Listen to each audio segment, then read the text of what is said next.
Hello everyone, I welcome you all to my YouTube channel. अगर आप class 11th में हैं, 12th में हैं, क्लास 10th में हैं और बोर्ड का एग्ज़ाम देने वाले हैं, नीट की प्रिपरेशन कर रहे हैं या आईआईटी की प्रिपरेशन कर रहे हैं, तो ये वीडियो आपके लिए बहुत हेल्पफुल रहेगा। आप लोग जानते हैं कि बोर्ड एग्ज़ाम में पैटर्न में थोड़े चेंजेस आए हैं। पेपर अब साल में 2 बार होगा। पेपर ऑब्जेक्टिव आएगा, तो ऑब्जेक्टिव एग्ज़ाम की तरीके में और जो आपका थ्योरेटिकल एग्ज़ाम का जो तरीका होता है, उसका प्रिपेयर करने का तरीका, उसको लिखने का तरीका डिफरेंट होता है। तो आपको अपनी तैयारी में क्या चेंजेस लाने चाहिए, आपको क्या स्ट्रैटेजीज़ फॉलो करनी चाहिए, जो आपका ऑब्जेक्टिव पेपर होता है उसको अटेम्प्ट करने का क्या सही तरीका होता है, वो मैं आपको समझाऊंगा इस वीडियो में। मैं हूं अरुण अग्रवाल। हम लोगों ने ऑल इंडिया टॉपर दिया है, तो मैं आप लोगों को बहुत अच्छी तरह ये बता सकता हूं कि किस तरीके से आपको पेपर अटेम्प्ट करना चाहिए और क्या पढ़ेंगे तो आपको ज़्यादा मार्क्स मिलेंगे। ठीक है, चलिए वीडियो में चलते हैं।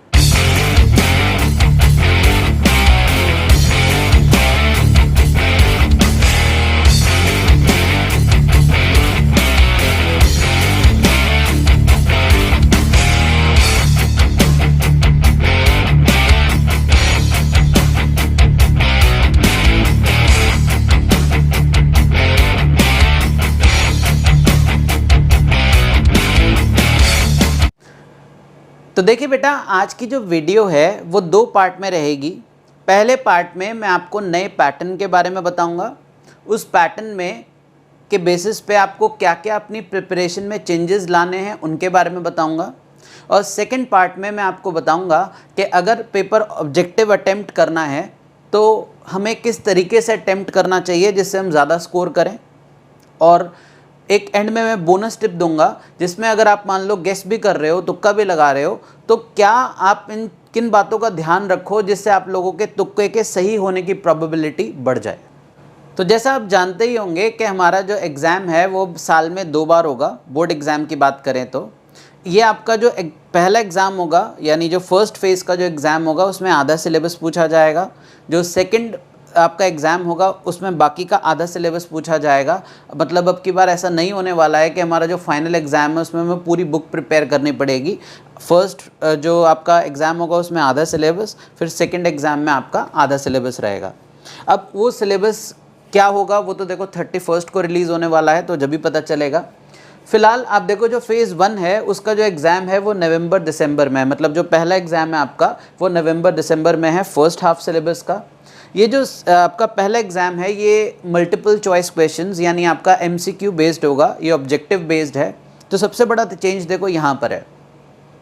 अब आप लोगों को कोई डेफिनेशन, कोई डेरिवेशन, इन चीज़ों के क्रैमिंग पे, इनको याद करने पे, इनके रट्टे लगाने पे आपको टाइम वेस्ट नहीं करना है। अब आपको चैप्टर की इन डेप्थ पूरी नॉलेज होनी चाहिए, तभी आप ऑब्जेक्टिव्स को कर पाओगे। अब ऐसा नहीं है कि आप लोगों को अपने टीचर से पूछ लिया कि भाई कौन कौन से चैप्टर्स में से ज़्यादा कुछ पूछा जाता है, तो आप उसी को प्रिपेयर करोगे और खाली क्या करोगे, एग्ज़ाम में एक्सपेक्ट कर लोगे भाई ये तो आ ही जाएगा। अब ऐसा नहीं है। आपके ऑब्जेक्टिव्स तभी हो पाते हैं जब आप लोगों ने पूरी बुक अच्छे से पढ़ी हुई हो, मतलब पूरा जितना भी चैप्टर के अंदर पढ़ाया गया है वो सब आपने अच्छे से करा हो। पर अब आपको याद करने की ज़रूरत नहीं है। अब आपने अगर चीज़ों को समझ लिया है, आप क्वेश्चंस कर पा रहे हो तो चलेगा। ठीक है। अब आप एक चीज़ का ध्यान रखें, जैसे मैं क्योंकि देखो फिज़िक्स पढ़ा रहा हूँ तो मैं फ़िज़िक्स के बारे में ज़्यादा अच्छी तरह समझा सकता हूँ। मुझसे कई स्टूडेंट्स कहते हैं कि सर एसएल अरोड़ा है मेरे पास, मैं स्कूल के एग्ज़ाम के लिए बात कर रहा हूँ, एसएल अरोड़ा है या प्रदीप फंडामेंटल है, मैं उसके सारे बैक क्वेश्चंस लगाऊँ तो क्या मुझे हेल्प मिलेगी? तो देखो आप अपना टाइम वेस्ट कर रहे हो अगर आप बैक के सारे क्वेश्चंस कर रहे हो। तो आप लोगों को ये बात समझनी चाहिए कि आपका पेपर बहुत ज़्यादा, कोई बोर्ड का पेपर कोई बहुत डिफ़िकल्ट पेपर नहीं आता। स्टूडेंट्स जो है उनके कम मार्क्स आने का सबसे बड़ा रीज़न होता है कि उनकी कवरेज ही पूरी नहीं होती। तो आप लोगों को एनसीईआरटी अच्छे से करनी है और आपको previous year questions maximum to maximum करने हैं। 10 साल कर लो, 15 साल कर लो और भी अच्छा है। प्रीवियस ईयर क्वेश्चंस देखो, खाली क्वेश्चन पेपर का फॉर्मेट बदला है, मुझे नहीं लगता कि पेपर में कोई बहुत बड़ा चेंज आएगा अगर आप डिफ़िकल्टी लेवल के हिसाब से देखें। तो जो आपने प्रीवियस देखो, अभी तो बहुत ज़्यादा कोई एमसीक्यू बुक्स आपके स्कूल के पैटर्न के अकॉर्डिंग मार्केट में अवेलेबल नहीं है, पर आप उनके आने का वेट ना करें और आप क्या करें, ज़्यादा से ज़्यादा जो आपके प्रीवियस ईयर क्वेश्चंस हैं उन्हीं पे कंसंट्रेट करें। ध्यान रखिएगा बोर्ड एग्ज़ाम का पेपर क्योंकि बहुत डिफ़िकल्ट नहीं होता, तो उसमें जितने भी बच्चों ने बहुत अच्छा स्कोर किया है उनके बहुत अच्छे स्कोर का रीज़न रहा है उनके नंबर ऑफ़ रिविजन्स।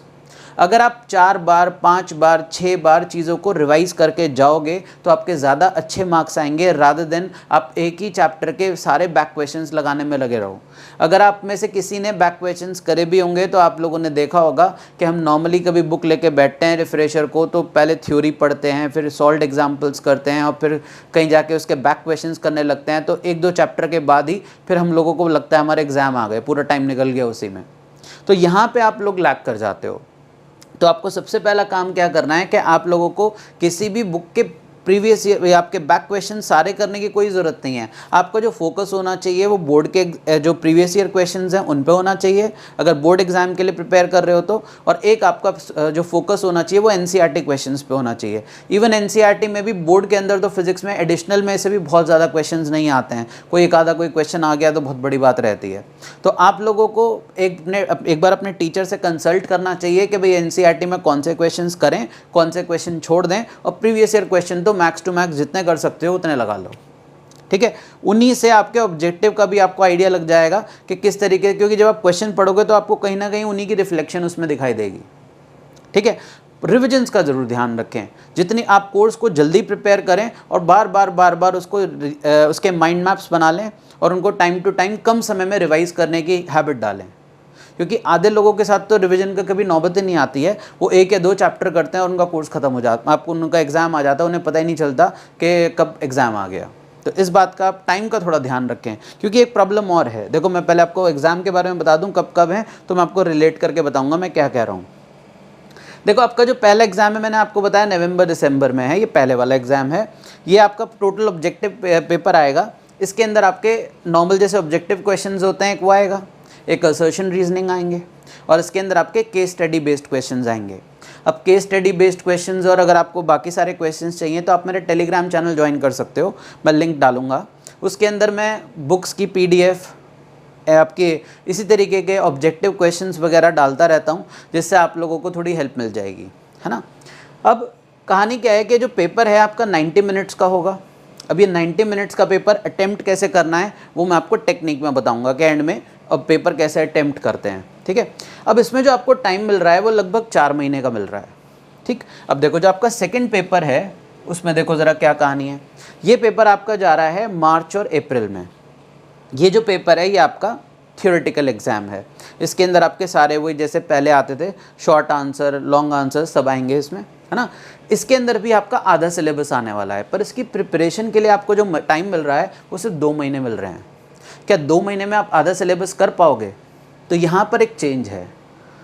अब मैं आपको पहले कुछ चलो कंडीशंस के बारे में भी बताता हूँ कि इसमें इन लोगों ने नए पैटर्न में कोविड के अकॉर्डिंग अगर कुछ चेंजेस होते हैं, कोई एग्ज़ाम नहीं होता है, तो उसके बेसिस पे क्या क्या चेंजेस के बारे में बताया है। इन केस आप लोगों का पहला एग्ज़ाम जो कि दिसंबर में होने वाला है, अगर इस टाइम पे कोविड केसेस बढ़ जाते हैं और एग्ज़ाम नहीं होता है तो आप होम एग्ज़ाम दे रहे होंगे। और अगर आप होम एग्ज़ाम मतलब घर से ही होगा, फिर पेपर आपको सेंटर पे जाके नहीं देना पड़ेगा। तो अगर आप ये नहीं देंगे तो फिर आपके सेकंड एग्ज़ाम की वेटेज बढ़ जाएगी।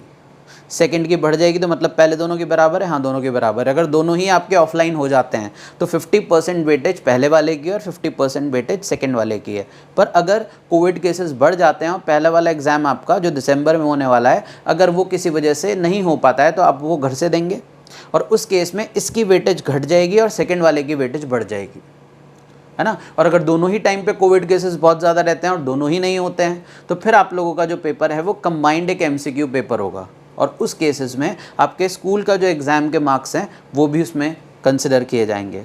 तो इस साल आप लोगों को स्कूल के एग्ज़ाम्स का भी ध्यान रखना है। साल में पेपर 2 बार होंगे, उनका भी ध्यान रखना है।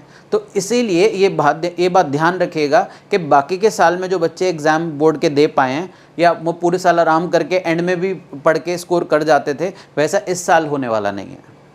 तो आपको अभी से काफ़ी अलर्ट रहना पड़ेगा। ठीक। इवन आप लोगों को जो पहला देखो, क्योंकि आपको सेकंड पार्ट के अंदर सिर्फ 2 ही महीने मिल रहे हैं, तो आप लोगों को लगभग 75% सिलेबस अभी प्रिपेयर करके रखना पड़ेगा फर्स्ट टर्म में ही, जिससे आप लोग मतलब फर्स्ट पार्ट में ही, जिससे आप लोग क्या इस 2 महीने में अपने सिलेबस को कंप्लीट कर पाओ। देखिए, आपको अगर अभी तक का कंटेंट अच्छा लगा तो आप इस चैनल को लाइक करें, सब्सक्राइब करें और कमेंट करके मुझे बताएं कि आपको कौन सा पार्ट सबसे अच्छा लगा। और अगर आप लोगों का कोई सजेशन है, आप चाहते हैं कि मैं इस चैनल पे इस तरीके का कंटेंट ज़्यादा डालूं, तो आप अपने सजेशंस भी मुझे दे सकते हैं। चलिए बेटा, अब हम आ गए हैं इस वीडियो की सबसे इम्पॉर्टेंट पार्ट पे कि आपको MCQ यानी ऑब्जेक्टिव पेपर अटेम्प्ट कैसे करना है। अपने प्रीवियस एक्सपीरियंसेस में मैंने स्टूडेंट्स को देखा है, कुछ बच्चे ऑब्जेक्टिव पेपर करना स्टार्ट करते हैं, 3-4 क्वेश्चंस के बाद 5वां क्वेश्चन इतना टफ आ गया या इतना लेंदी आ गया कि उसमें उनका 1 घंटा निकल गया, एंड में एग्ज़ाम आपका छूट गया। ठीक, आप में से कई लोगों ने ये मतलब स्टूडेंट्स ने बताया कि भाई एक प्रॉब्लम ये आती है कि मुझे तो यही समझ में नहीं आता पेपर स्टार्टिंग से करूँ या एंड से करूँ। तो आपको पेपर में क्या सीक्वेंस फॉलो करनी है, किस तरीके से अटेम्प्ट करना है, ज़रा उसके बारे में समझते हैं। देखिए, आपको पता ही होगा हमारा जो ब्रेन है उसको इस तरीके से डिज़ाइन किया गया है कि उसको मेहनत करना अच्छा नहीं लगता, उसको प्लेजर्स ज़्यादा अच्छे लगते हैं। भाई आप लोग व्हाट्सएप पे, फेसबुक पे, ये जितने भी सोशल मीडियम प्लेटफॉर्म्स हैं उन पे इतना टाइम क्यों बिता पाते हैं? क्योंकि उसमें आपके ब्रेन को मेहनत नहीं करनी पड़ती, उसको खुद से कोई काम नहीं करना पड़ता, उसके सामने बस एक कंटेंट चल रहा है, उससे उसको प्लेजर मिल रहा है, उसे कोई काम करने की ज़रूरत नहीं पड़ रही। बिल्कुल वैसे ही एग्ज़ाम के अंदर अगर हमें स्टार्टिंग में ही कुछ ऐसा प्लेजर मिल जाए, कुछ ऐसा मिल जाए जिससे हमें पता चल जाए कि भाई फोकट के मार्क तो ये इतने तो रखे पड़े हैं, तो हमारा दिमाग थोड़ा बेटर काम करने लगता है, हमारा जो स्पीड है काम करने की वो बढ़ जाती है। तो आप रिलेट कर पाओगे। आप 2 मिनट समझो पहले मेरी बात को। अगर आप उनमें से हो जो एग्ज़ाम को सीक्वेंस में करते हो, मतलब जैसे फर्स्ट क्वेश्चन करते हो, सेकंड करते हो, फिर थर्ड करते हो, तो कभी भी ऑब्जेक्टिव पेपर में आपको कोई सीक्वेंस फॉलो नहीं करनी है। ऐसा नहीं कि आप फर्स्ट, सेकंड, थर्ड, फोर्थ ऐसे करके पेपर करते चले जा रहे हो, या आप एंड से कर रहे हो, तो आप में मान लो 50 क्वेश्चन हैं तो 50, 49, 48 ऐसे कर रहे हो। बिल्कुल भी ऐसा आपको पेपर नहीं करना है, सीक्वेंस में पेपर नहीं करना है। अच्छा, ऐसा नहीं करना है तो फिर क्या करना है? तो आपके लिए मैं एक स्ट्रैटेजी लाया हूँ। स्ट्रैटेजी है 20-50-30 स्ट्रैटेजी। क्या है ये 20-50-30 स्ट्रैटेजी? अब मैं आपको वो प्लेजर वाले एग्जाम्पल से देखो रिलेट कराता हूँ। आपको करना क्या है कि आपका जितना आपका टाइम है एग्ज़ाम का, फॉर एग्जाम्पल जैसे 1 घंटा है, तो 1 घंटे में से आपको 20% टाइम, 50% टाइम और 30% टाइम में आपके टोटल टाइम को डिवाइड कर लेना है। पहले पार्ट में आपको करना क्या है कि आपको बस क्वेश्चंस पढ़ने हैं, और पढ़ते ही अगर आपको आंसर पता है बिना सॉल्व करे, तो आपको उन क्वेश्चंस को टिक करते जाना है। और एक बार आपको गो थ्रू कर लेना है, क्वेश्चन पेपर का आइडिया कर लेना है कि कहाँ कहाँ पे क्या क्या क्वेश्चन है, तो पढ़ोगे तो एक आइडिया लग जाएगा कि होगा या नहीं होगा। तो आप लोगों को क्वेश्चन पेपर पढ़ना है और आपको ये जज करना है कि कौन सा क्वेश्चन मुझे आता है, कौन सा क्वेश्चन नहीं आता है, और उनमें से जो क्वेश्चन आते हैं और इतने ईजी हैं कि पढ़ते ही मुझे आंसर भी पता है, उन्हें टिक कर दूंगा, आपको सिर्फ वही क्वेश्चंस अटेम्प्ट करने हैं पहले 20% टाइम में। समझ में आ रहा है? तो सबसे पहले पेपर पढ़ना है। अभी हमें पूरा पेपर, हमें सीक्वेंस तो फॉलो ही नहीं करनी, बस पेपर पढ़ते चले जाना है और ये देखना है कि मुझे कौन कौन से क्वेश्चंस आते हैं, कौन कौन से क्वेश्चंस नहीं आते हैं, और जो क्वेश्चंस आते हैं और मुझे देखते ही पता है कि आंसर क्या है, मुझे वो लगा देना है। सपोज़ करो पूरा पेपर पढ़ के आप लोगों से मान के चलो 5 क्वेश्चंस हो गए, 10 हो गए, है ना, 50 मार्क का 50 क्वेश्चन है मान लो, अब 5 या 10 भी हो गए, तो आप पहले ही मुश्किल से 20 से 25 मिनट के अंदर क्या आप उस स्टेज पे तो पहुंच गए कि आपको पेपर के अंदर वो क्वेश्चंस नहीं छोड़ने पड़े, या मतलब एंड में आके आप अगर फंस गए होते और वो क्वेश्चन आप छोड़ के आते तो वो आपका बहुत बड़ा नुकसान हो जाता। तो आप एक बहुत कंफर्टेबल सिचुएशन में पहुँच गए पहले 15-20 मिनट में ही। अब आपको सिर्फ वही क्वेश्चन करने हैं। अब आ गया है पेपर का आपका मेन पार्ट, जो कि आपका 50% टाइम आपको इसमें डिवोट करना है। अब आपको वो क्वेश्चंस करने हैं जो आपको आते हैं या जो आपको पढ़ के लग रहा है कि मैंने कर लूँगा। उन क्वेश्चंस में आप थोड़ा स्पीड रखें और अपने उन क्वेश्चंस को फटाफट कंप्लीट करते चले जाएं। और इसमें आप अपने एग्ज़ाम का जो टोटल ड्यूरेशन है लगभग उसका आधा टाइम उसमें डिवोट कर सकते हैं, आप अपना पूरा पेपर अच्छे से कर लें। अब आप उन्हें, क्योंकि आपको क्वेश्चंस आते हैं तो आप कम टाइम में उन्हें कर पाओगे, तो उनको पूरा करने के बाद अब लास्ट में आपके पास जो 30% टाइम बचा होगा उसके अंदर आप उन क्वेश्चंस को करें जो आपको आते ही नहीं हैं, या अगर वो आते नहीं हैं तो उन पर तुक्का भी मार सकते हैं, तो उसमें आप कैसे गेस वर्क लगाएंगे उसकी भी स्ट्रैटेजी मैं अभी एंड में दूंगा। तो आई होप आप फर्स्ट वाले पॉइंट से रिलेट कर पाए होंगे। बेटा ऑब्जेक्टिव में जो दूसरी टेक्निक जो बहुत ज़्यादा फेमस है, वो आपने कभी ना कभी आपके क्लास में टीचर ने डिस्कस की होगी, वो है एलिमिनेशन टेक्निक। एलिमिनेशन टेक्निक में करा क्या जाता है कि आपने जो चारों ऑप्शंस पढ़े हैं उनमें से एक या दो जो ऑप्शंस हैं वो इस तरीके के, देखो ऑब्वियस सी बात है, मैं सारे के सारे क्वेश्चंस की बात नहीं कर रहा हूँ, हर एक क्वेश्चन में एलिमिनेशन टेक्निक नहीं लगती है, पर कुछ क्वेश्चंस ऐसे एग्जाम में ज़रूर होते हैं भाई, ऑब्वियसली 3-4 क्वेश्चन भी अगर ऐसे आपको मिल गए तो आपका काम हो जाएगा कि उनके अंदर आपको पढ़ने के बाद दो आपको ऑप्शंस ऐसे लगेंगे जो कि बिल्कुल इररिलेवेंट है कि ये तो हो ही नहीं सकते। तो आपको अपना बस थोड़ा दिमाग लगाना है और ये सोचना है कि इन दोनों में से ज़्यादा प्रोबेबिलिटी किसके सही होने की है। तो इस बेसिस पे आप एक जेन्युइन गेस लगा सकते हो कि भाई ये आंसर हो सकता है इसका, पर एक बात ध्यान रखिएगा, ये गेस वर्क, ये तुक्के आपके तभी आप करें जब आपको पता है कि आपके लिए सही हुआ तो ज़्यादा मार्क्स आपको मिलेंगे, पर नेगेटिव मार्किंग हुई तो आपके कटेंगे कम।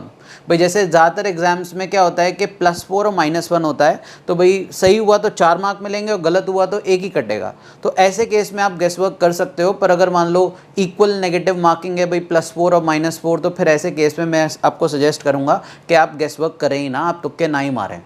ठीक है, चलिए अब अगर एग्ज़ाम में एलिमिनेशन टेक्निक भी नहीं लग रही है और हमें आंसर भी नहीं आता है, तो ओवर द ईयर्स देखो तुक्का तो तुक्का ही है। अगर आप लोगों को पता है कि आप ऑलरेडी सपोज करो 80-90% पेपर अटैम्प्ट कर चुके हो, तो फिर तो आपको गेस वर्क करने की ज़रूरत ही नहीं है, जो आपने कर दिया है आप ऐसे ही पेपर सबमिट कर दो। पर इन केस आपको लग रहा है कि भाई मेरे मार्क्स कुछ कम हैं और मैं गेस वर्क करना ही चाहता हूँ, तो क्या, देखो गेस तो गेस है, इसमें रिस्क तो है, पर अगर आपको कैलकुलेटेड रिस्क लेना है तो किस तरीके से हमें गेस करने होते हैं उसकी भी कुछ टेक्निक्स हैं। ये ओवर द ईयर स्टूडेंट्स ने जब पेपर दिए उनके बेसिस पे कुछ रिसर्च की गई, तो तुक्के की भी रिसर्च की जाती है और उसके बेसिस पे जो probability of getting more marks आप कह सकते हो वो आपको इस टेक्निक में मिलेगी। तो देखिए कई बार ऐसा होगा कि आप जब ऑप्शंस देखेंगे तो उसमें कुछ एक्सट्रीम वैल्यूज़ होंगी। भाई जैसे सपोज करो कि 11 है ऑप्शन के अंदर, एक मिनट, सपोज करो ऑप्शन में 11 है, 12 है, 13 है, फिर अगला जो ऑप्शन है वो सीधे 70 है। तो आम तौर पे ये देखा गया है कि एक्सट्रीम वैल्यू कभी भी आंसर नहीं होगी, टीचर हमेशा आपको आसपास की वैल्यू में ही उलझाता है। तो जब भी आप क्या करें, गेस लगाएं, तो आप लोग इस बात का ध्यान दें कि कभी एक्सट्रीम वैल्यू पे नहीं जाना है, आपको उन वैल्यूज़ के बीच में रहना है जो आसपास की होंगी, अगर ऐसे कोई ऑप्शन है तो। ठीक, दूसरा आपने देखा होगा कई बार एग्जाम में ऑब्जेक्टिव में ऑप्शंस आते हैं ऑल ऑफ द अबव या नन ऑफ द अबव। तो अगर आप रिसर्च करके देखें तो लगभग 50 to 60% केसेस में ऑल ऑफ द अबव और नन ऑफ द अबव वाले ऑप्शन ही करेक्ट होते हैं। तो अगर आपको ऐसा केस मिल जाता है कि उसमें ऑप्शन है ऑल ऑफ द अबव और नन ऑफ द अबव, तो आप इसके साथ जा सकते हैं। ठीक है, तुक्का तो है ही। कई बार आप देखेंगे कि जो ऑप्शंस हैं वो एक दूसरे के बिल्कुल उल्टे हैं, मतलब जैसे A गिव्स B है तो दूसरे में लिखा है B गिव्स A, तो बिल्कुल रिवर्स ऑप्शंस आपको कई बार मिल रहे होंगे। तो ऐसे जो दो ऑप्शन एक दूसरे के बिल्कुल रिवर्स होते हैं, उन दोनों में से एक आंसर होने की पॉसिबिलिटी ज़्यादा होती है, तो आप बाकी के दो को छोड़ सकते हो और इन दोनों में से देख सकते हो कि कौन सा सही होने की पॉसिबिलिटी है। और लास्ट में आप इन केसेस में भी एलिमिनेशन लगा सकते हो कि भाई ये तो नहीं हो सकता, ये तो नहीं हो सकता, तो फिर आप एंड में सेग्रीगेट करके भाई एक दो ऑप्शंस पे जिन पे आप पहुंचते हो उसके अकॉर्डिंग आप डिसाइड कर सकते हो। तो बेटा ये थी क्लास आपकी, जिसमें आप लोगों को मैंने ये समझाया कि किस तरीके से आप लोगों को पेपर अटेम्प्ट करना होता है और क्या आपका नया पैटर्न था। आई होप आपको वीडियो अच्छी लगी होगी। आप सब प्लीज़ इस चैनल को लाइक करें, सब्सक्राइब करें, और जैसे आपने पिछली वीडियो को अच्छा रिस्पांस दिया है इस वाली वीडियो को भी दें। Thank you.